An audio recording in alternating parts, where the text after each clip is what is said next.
Primeira coisa que você tem que entender, o que é paracentese? Tirar líquido de dentro do abdômen. E o que é líquido acítico? Que é isso que a gente tira ali na paracentese. É um líquido que fica dentro ali do abdômen, mas fora das alças, fora dos órgãos. É um líquido perdido, entre aspas. Esse líquido que formou ali dentro, a hora que você está de frente com o paciente, qual que é a primeira coisa que você vai pensar? Chega um paciente com ascite, o que é a primeira coisa que vem na sua cabeça? Por quê?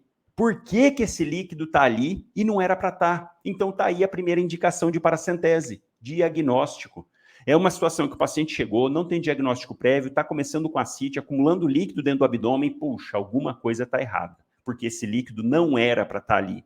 Então, primeiro objetivo da paracentese, diagnóstico. Segundo objetivo, quando o paciente já tem diagnóstico prévio e chega com ascite com muito desconforto, porque conforme a ascite vai progredindo, vai expandindo, vai aumentando ali o abdômen até um certo momento, porque a musculatura do abdômen, a pele, começa a restringir ali dentro. Olha, não está cabendo mais líquido, foi enchendo, não está cabendo mais. Caramba, com isso, começa a empurrar o diafragma para cima e o paciente começa a ter desconforto respiratório. Então, o segundo objetivo da paracentese é a gente trazer alívio naqueles casos em que o paciente já tem diagnóstico e a gente vai tirar o líquido só para ele ter um alívio momentâneo, ficar melhor para respirar, para se alimentar, porque conforme também vai progredindo a ascite, vai espremendo o estômago, vai espremendo o intestino, vai fazendo ilho, o paciente não vai conseguindo se alimentar, trazendo muito desconforto, sofrimento. Então, nessas situações, o ideal é fazer a paracentese para poder fazer esse alívio. E de maneira geral, por que esse líquido forma lá dentro? Você já parou para pensar? Já pensou na fisiopatologia da formação da ascite? Tem algumas teorias sobre isso,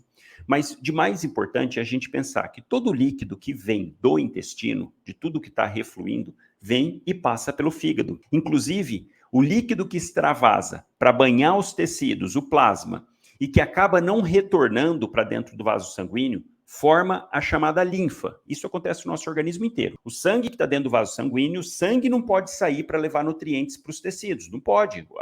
As células não podem deixar o vaso sanguíneo para ela levar a hemácia, não pode ir lá diretamente entregar o seu oxigênio lá no tecido. Não. Para isso ela usa o plasma. A hemácia chega em determinada região, libera o seu oxigênio e o plasma extravasa do vaso sanguíneo, banhando os tecidos. 90% desse plasma retorna principalmente pela força gradiente de tração, que é a chamada pressão oncótica, desempenhada pela albumina. Então, a albumina é uma das proteínas que mais ajuda a trazer de volta esse plasma para dentro do vaso sanguíneo, porque a hora que ele volta, ele vem trazendo o CO2 e restos metabólicos do tecido. Agora, sobra 10%, voltou 90%, ficam 10%. Pode ficar perdido, parado esse líquido ali no tecido? Não, ele tem que ser renovado. E como que o organismo, sabiamente, a fisiologia fantástica, famosa drenagem linfática. Os vasos linfáticos, então, trazem esse líquido que sobrou do tecido de volta e vai cair na corrente sanguínea lá para frente.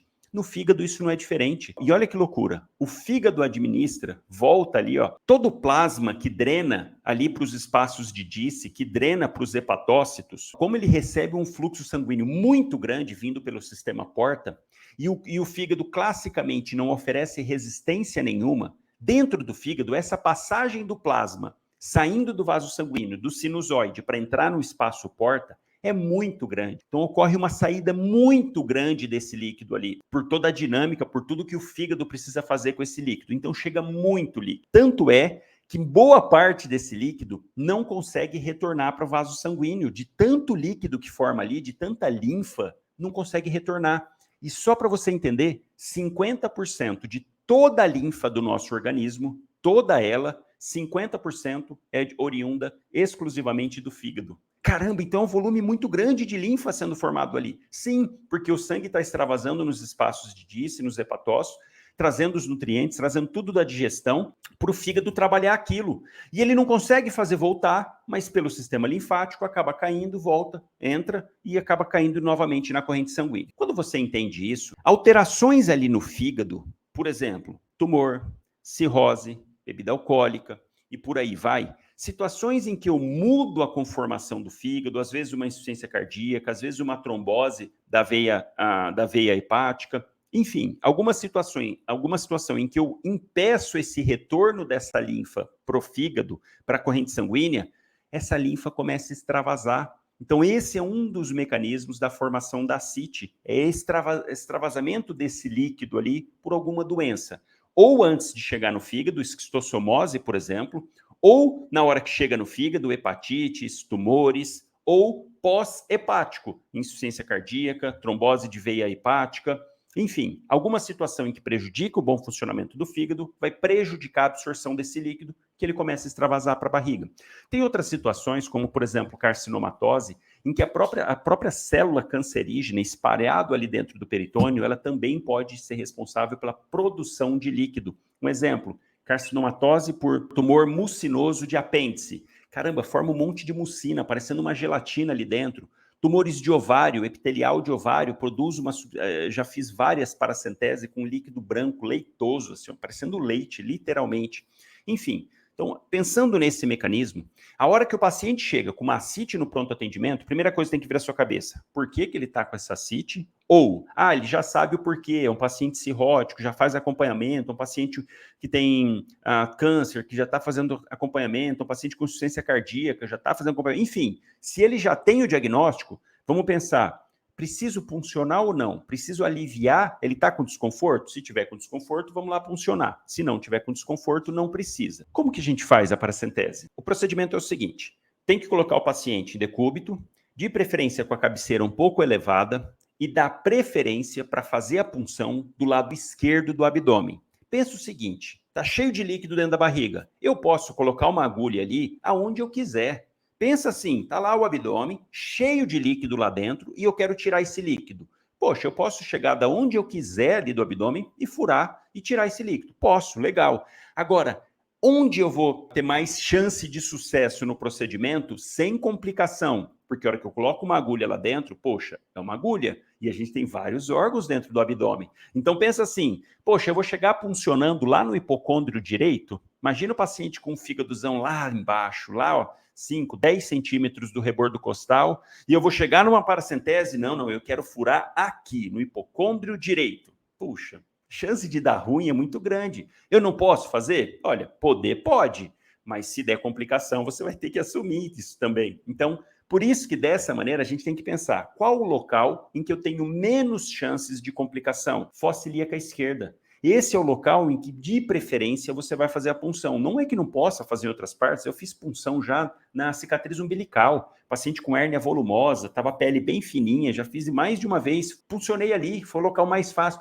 Paciente cheio de carcinomatose na parte inferior do abdômen, falei, vou perfurar uma parte com carcinomatose, vai sangrar. Não, fui lá, ó, na cicatriz umbilical, aliviou, o paciente ficou joia. Então, quer dizer, você pode puncionar onde você quiser, mas pensando em menos complicações, lá na fossa ilíaca esquerda. Vai lá, anestesia, faz asepsia muito bem, faz antisepsia, luva estéreo, passa clorexidina ou iodopovedine, delimita ali o local, faz anestesia, lidocaína 2%, pode usar vasoconstritor se você quiser. Cuidado com os vasos epigástricos para não perfurar os vasos epigástricos, não vai sangrar. E se o paciente for cirrótico, puxa, ele vai ter discrasia sanguínea, vai ter alteração de fator de coagulação. Esse paciente aumenta o risco de sangramento, que é uma das complicações, inclusive. Vai lá, faz anestesia, entra com abocate 14, volumoso ali, ó, paralelo, 90 graus, a parede do abdômen, aspirando. Vai introduzindo, a hora que vem o líquido acítico, você para de introduzir a agulha e empurra só o abocate. Conecta num equipo e retira o excesso. Fixa ali ao redor. Uma dica, faz uma borboletinha, como se fosse uma gravatinha, desculpa, faz uma gravatinha ali no catéter, porque senão, se você deixa ele solto, ele vai dobrar. Com o peso do equipo de soro, ele vai dobrar e vai parar de aspirar, vai parar de drenar o líquido acítico. Então, faz ali uma gravatinha para deixar ele reto, para você não precisar ficar segurando. Fez? Qual que é o ideal? Esvaziar no máximo 4, 5 litros já é demais. O ideal, 4 litros, porque aquele líquido ali de dentro tem quantidade razoável de proteína.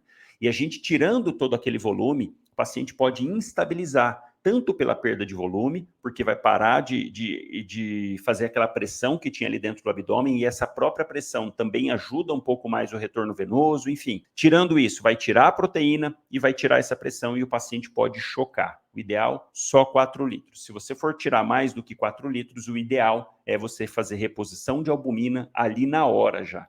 Então, para não ter complicação, tira até 4 litros. Pode, se o paciente estiver muito desidratado, se o paciente estiver hipotenso, você pode fazer cristalóide para ele. Faz 500, 1000 de cristalóide. Tá? Você tira os 4 litros e faz um cristalóide para ele, para estabilizar. E uma coisa muito importante, se o paciente não tem diagnóstico prévio, você obrigatoriamente tem que mandar esse líquido para análise. Então, assim, chegou, está num pronto atendimento, num local. Você tem laboratório para mandar o líquido para análise? Tenho. Faz a paracentese. Ah, não tenho laboratório. Encaminha o paciente, porque senão vai perder aquele líquido acítico, a não ser que o paciente esteja com desconforto. Aí é outra história. Está com desconforto, a gente tira só para aliviar mesmo. Agora, para diagnóstico, você precisa mandar para o laboratório, e eu não vou aprofundar aqui os detalhes do exame laboratorial, que seria outra aula só para falar disso, parâmetros do líquido acítico. A única coisa que é importante é você fazer o gradiente albumina, soro acite. Faz a dosagem de albumina sérica, faz a dosagem do líquido acítico e compara.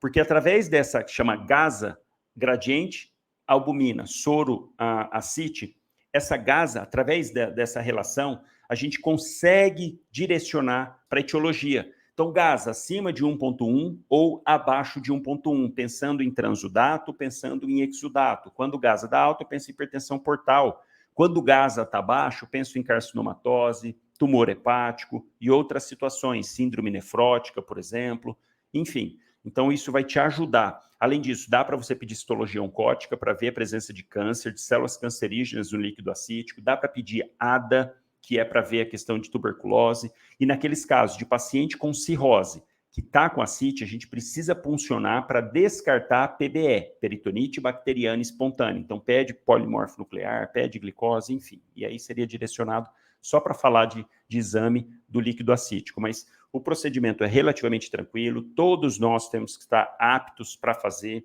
tanto para diagnóstico quanto para alívio. Imagina aquele paciente oncológico, chega lá, tá ruim, chega lá no seu plantão, você tem que saber fazer essa paracentese para poder aliviar os sintomas ali do paciente, tá legal? E só um adendo aqui, acho que eu já até contei essa história aqui, de toda vez que eu falo de paracentese, eu me lembro de um caso específico de um paciente que eu atendia, que tinha um tumor de pâncreas, e aí eu tratava ele no Hospital do Câncer, disseminado, várias metástases. A gente sabe que tumor de pâncreas é extremamente agressivo, extremamente, infelizmente, é um dos tumores que tem uma maior letalidade, e ele ia direto, eu fazia plantão numa emergência, numa UPA, ele ia direto lá, mesmo eu estando na sala vermelha, na emergência, eu fazia questão, atendia ele lá. Eu fazia essa paracentese nele quase toda semana, ele ia lá porque, dependendo do dia, ele me falava, e dependendo do dia que ele ia, acabava que o colega que estava lá não tinha mão, não sabia, ficava inseguro e não fazia, coitado. E ele com total desconforto, e para ele ir para o Hospital do Câncer é muito longe, tem que pegar ônibus, tudo mais. Eu falava para ele, não, senhor, pode ir lá, eu vou estar tal dia lá, o senhor pode ir lá que eu faço. Se precisar fazer a paracentese, eu faço. E a filha dele trabalhava lá